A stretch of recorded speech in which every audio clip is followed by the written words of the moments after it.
Okay, got some definitely good stuff that you shared there. Appreciate that. Um, a request I have is, can you just give me that recording you had of the band where you do your solo, just the backing part that you play the solo on, so just so I can actually listen to what the band is playing, and just so I can have a moment to see what I would do on top of it. Because when I think of solos, when I'm thinking about, improvisation, or even mainly improvisation, I'm not concerned about what chords are being played. The only thing I care about is, am I in key with the same chords, and does it sound good? And you can use the caged scale shapes for that. You can use the 3 note per string stuff. I mean, it's all the same notes either way. Um, when you have, like, yes, those outside chords, I think that's how you put it. So basically, when you step out of key or go into a different key real quick, yeah, you got to be aware of that. Pay attention to when that change happens so you can get into the other position or the other key real quick and then get back into the main one. I think when you were playing, when you demonstrated the chords in one of the videos, it seemed like you just like hit just the E major, then a a C sharp major to a G minor versus the major 7, dominant 7, minor 7. But maybe it didn't come out as sevenths because of the little bit of distortion on there. I don't know. Either way, yeah, if you could just send a backing track, like the recording of the solo portion of that song we're talking about, that would be very helpful. That would be most helpful for that part. Um, and then I can offer more of what my insight would be as to my approach on doing that. Um, I thought I changed the key on this. Hold on a second. I had the key signature different on this thing. I must have changed it and then forgot to save. What did I want? I'm going to just do that as A. Yeah, that works. Okay. Um, so the question you asked about the technique, yeah, you're basically almost like putting them down at the same time. If anything went down first, it would be the tapping finger. So yeah, you're basically doing it at the same time. But often when people, especially with slow, when they're trying to put it down at the same time, what ends up happening is this, and they get like the pinky down too soon. So if you notice that your pinky is going down too soon, instead of thinking like you want to put both down at the same time, think the tap has to go down like a split second faster. And then eventually you get going fast enough, then you really are putting down the tapping hand or the tapping finger and the pinky at the same time. So with this, I want to focus on the big pinky stretch, because when you were demonstrating stuff, I could hear I heard this fine. When we got to this, I wasn't really hearing that final pulled off note very well. And maybe it's because the stretch was really big. Maybe it's the string. Maybe it's the no compression pedal. But maybe it's the camera and how the microphone picked it up. But yeah, I wasn't hearing them come through very well. So I want to focus on that this time. Basically, it's the same shape with your fretting hand the whole time, just hitting these major chord shapes. Oof.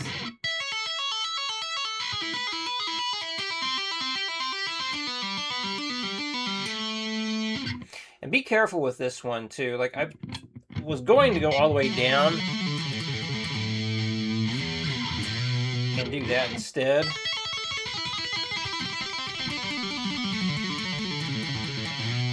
But like I was definitely starting to feel a bunch of strain in my wrist.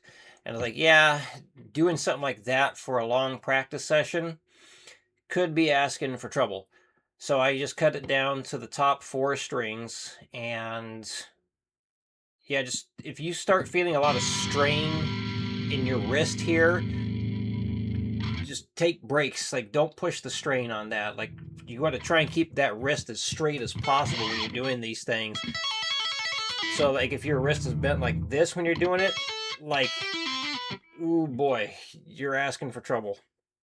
And I speak from experience because, like, I pushed through strain on that part of my wrist during a practice session quite a few, well, I don't know how many years ago, like maybe 5 years ago. And I got a big old fat ganglion cyst on the back of my wrist because of that. So that is why I keep telling people pushing the muscle pain is fine, because if you just feel it in the muscle, then your muscle is just getting worked. It's going to get stronger or whatnot. But if you feel it in the joint or you feel it in the tendon, things like that, connective tissue, do not push that.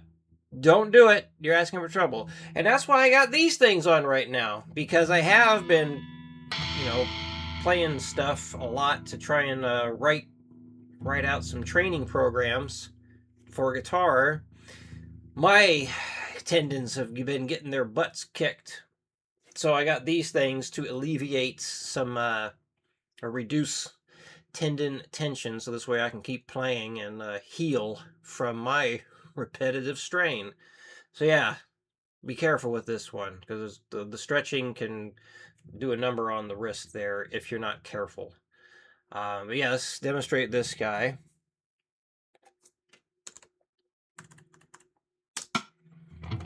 All right. 1, 2, 3, 4.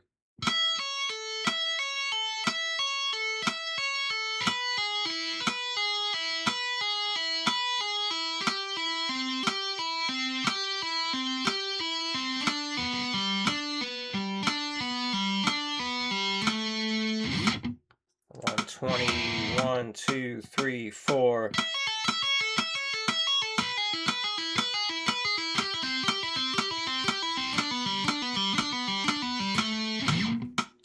180.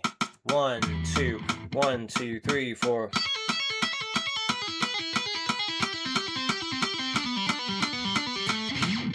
And 240. 1, 2, 1, 2, 3, 4.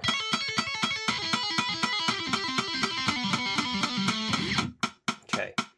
So you mentioned like the idea of having a quick, a fast tap lick to like start off that solo. So something like this you could do. And this is like using those 3-note per string shapes to kind of visualize it. It's basically a combination of this and those shapes. And you do this and you move it up an octave. And I was thinking, like, if you was it a keyboard player is the one doing the rhythm, the backing rhythm, goes into that C7, like if you're starting off with that chord, you can just pull off to that note, which gives, that major third inside the C sharp dominant 7. Thought that would be kind of cool. Then put in the pulling off to the 10th fret there, but I know that would sound good against it. And that would definitely hit something in the chord quality there in the key change. But anyway, so yeah, with this, you get to tap, pull, hammer, and then an additional hammer. Tap, pull, hammer, hammer, tap, pull, hammer, hammer. And then you do the same thing in octave higher.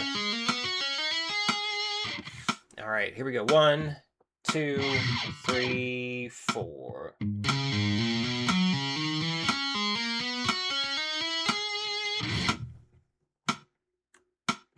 Oops, I got the wrong window selected. There we go. 100. 1, 2, 3, 4. Wrong note. 1, 2, 3, 4. God damn it, I did it again. As I'm not used to landing on the 13th fret, I'm seeing the key I'm used to playing in. That's another good question. What key or keys do you and the band typically play in? Because focusing on memorization of scale stuff in those specific keys that you always play in, that would be a smart move, I believe. All right, let's see if I can tap on the final note, the correct one. 1, 2, 3, 4. I had that tap marked as 11. Dang it. This is supposed to be a 13. Okay. 1, 2, 3, 4. There. Good lordy lord. 140. 1, 2, 1, 2, 3, 4.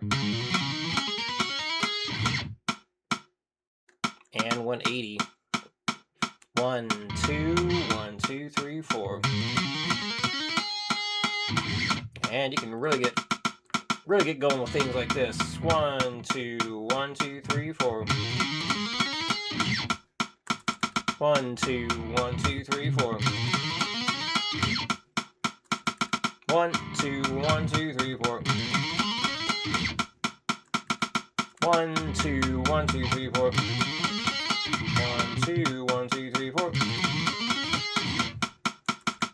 1, 2, 1, 2, 3, 4. 1, 2, 1, 2, 3, 4. 1, 2, 1, 2, 3, 4. Yeah.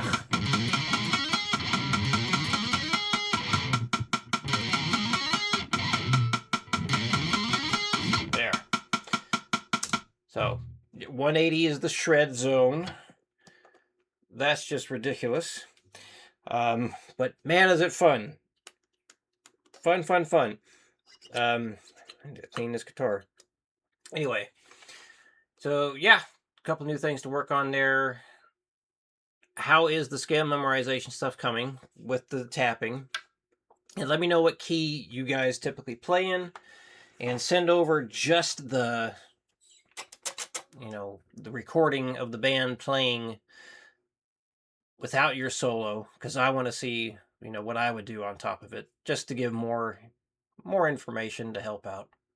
All right, any questions come up, let me know, and I will see you again in your new videos. And also, just in case you missed the message, there is an issue, I don't know if the right word. There's so since the correspondence stuff is always turned in on Thursday, unless you can do it early, and then I send things typically on Thursday, the last week of November, it's a holiday out here. I'll be doing family stuff. So Thursday, I won't be doing anything. If you can get things in on Wednesday or earlier, like instead of Thursday 12 p.m. my time, like Wednesday 12 p.m. my time would be it for that week. If so basically, if you feel like you can get things in a day early, let me know, and we can have the full November. If you feel like you would not be able to get it in a day early, let me know that too, so I can change the invoice to reflect that week being out. Okay, all right, that does it. Any questions, let me know, and I'll see you again in your new videos.